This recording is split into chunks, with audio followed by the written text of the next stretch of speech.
On today's NetCheck here on BON News, the Copenhagen Controversy continues, and China's ever-vocal internet users have hit back at criticism from overseas. As we've reported here on BON, many in the West are pointing the finger squarely at China for the lack of a substantial deal. Earlier this week, British Prime Minister Gordon Brown accused China of hijacking the Copenhagen Climate Summit.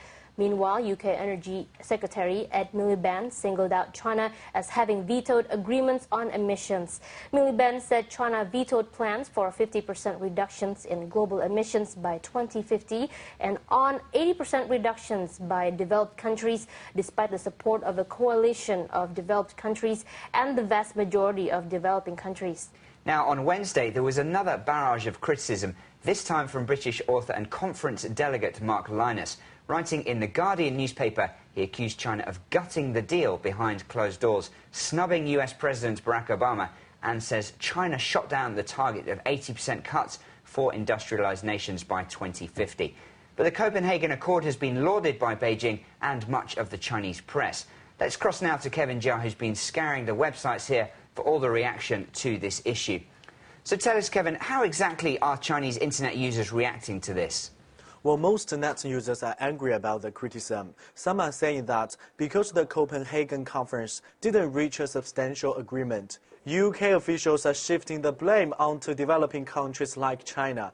And they say that the 80% figure is ridiculous, that the UK would never be able to make such drastic cuts in such a short space of time. Others say that Western countries were trying to hijack the conference from the very beginning but failed. The conference didn't go their way, so now they're complaining.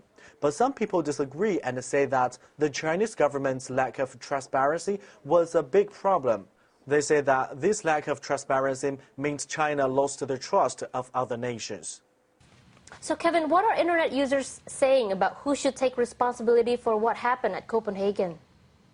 Many people say that most pollution in the world was caused by developed countries, so they should take more responsibility. They say the failure of this conference is the result of Western countries ignoring their historical responsibility and their per capita emissions. But other people say China should be held responsible for the failure because it didn't allow Western countries to supervise its emission levels. Others say the most important thing now is to protect the environment. They say we should stop talking about history and look forward. Every country should be responsible and take action.